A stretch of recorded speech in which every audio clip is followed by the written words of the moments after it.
Hello నమస్తే. ఎలా ఉన్నారు అందరూ? మేమైతే చాలా బాగున్నాం. Welcome to Ratnakamal studios. ఈరోజు మనం చేయబోయే డిష్ వచ్చేసి ఆనియన్ పకోడా అండ్ మిర్చి బజ్జీ.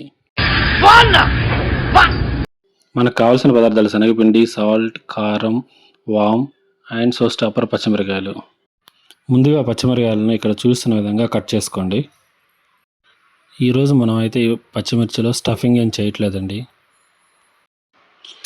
యూజువల్గా చాలామంది శనగపిండి, వామ్ పౌడర్ వాడతారండి స్టఫింగ్కి. అలాగే ఇంకొంతమంది చింతపండు వాడతారు. అలాగే ఇంకొంతమంది సాల్ట్ ఒక్కటే పెడతారు. ఇలా డిఫరెంట్గా స్టఫింగ్ చేసుకోవచ్చు మీకు ఇష్టమైతే.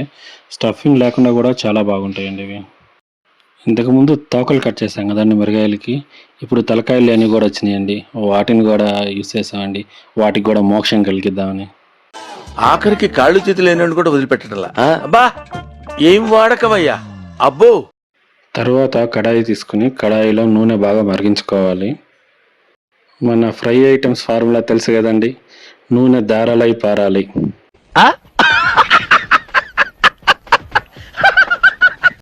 ఇప్పుడు మనం బజ్జీలకు కావాల్సిన బ్యాటర్ ప్రిపరేషన్ చూద్దామండి. బౌల్లో శనగపిండిని తీసుకోండి. కొంచెం ఎక్కువైనా పర్వాలేదు, లాస్ట్లో ఆనియన్ పకోడా వేస్తాం కదా, అక్కడ సరిపోతుంది. తర్వాత రుచికి తగ్గట్టుగా కొంచెం కారం వేసుకోండి. ఆల్రెడీ మనం కారం సాల్ట్ కలిపేసామండి. తర్వాత వామ్ యాడ్ చేసుకోండి. ఇది మన డిష్కి మంచి ఫ్లేవర్ని యాడ్ చేస్తుంది. ఇప్పుడు ఈ మిశ్రమాన్ని అంతా మంచిగా కలుపుకోవాలండి, అంతా కలిసేలాగా. ఇక్కడ చూస్తున్న విధంగా బాగా మంచిగా కలుపుకోండి. ఇక్కడ కొంచెం సోడా ఉప్పు కూడా యాడ్ చేసుకోండి. తర్వాత ఈ పిండికి మనం కొంచెం కొంచెం వాటర్ అయితే మిక్స్ చేసుకుంటూ మంచి బ్యాటర్ అయితే రెడీ చేసేసుకోవాలి. బ్యాటర్ కన్సిస్టెన్సీ అయితే చాలా చాలా ఇంపార్టెంట్ అండి. ఈ విధంగా ఉంటే కరెక్ట్గా సరిపోతుంది. ఆల్రెడీ పక్కన ఆయిల్ వేడవుతూ ఉంది కదండి. బాగా వేడైన తర్వాత ఒక్కొక్క మిర్చిని బ్యాటర్లో ఉంచి ఇలా ఆయిల్లో నెమ్మదిగా జాగ్రత్తగా వేసుకోండి. ఇలా అన్ని బజ్జీలని ఒకదాని తర్వాత ఒకటి వేసుకుంటూ ఉండాలండి. ఈ విధంగా బజ్జీ రెండు వైపులా కాలేలాగా అటు ఇటు తిప్పుకుంటూ ఉండాలండి. ఈ విధంగా ఒక 60-70% కుక్ అయిన తర్వాత బయటకు తీసేసి కొంచెం సేపు చల్లారనివ్వాలి.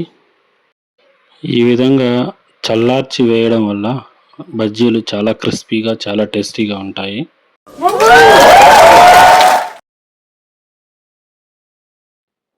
ఈ విధంగా సెకండ్ టైం మనం కుక్ చేసుకోవాలి. గోల్డెన్ బ్రౌన్ కలర్ వచ్చిన తర్వాత ఒక్కొక్కటిగా తీసేసుకోవచ్చు. నెక్స్ట్ ఆనియన్ పకోడా ప్రిపరేషన్ చూద్దామండి. ఇలా మిగిలి ఉన్న పిండిలో మొదటిగా ఆనియన్స్ కట్ చేసి వేసేసుకోవాలి. దీనిలో ఇంకా మనం కొత్తిమీర, కరివేపాకు, పచ్చిమిరకాయలు కూడా యాడ్ చేసుకోవచ్చు. అవి కూడా చాలా టేస్టీగా ఉంటాయి. తర్వాత ఈ విధంగా ఆనియన్ పకోడా వేసుకోవాలండి.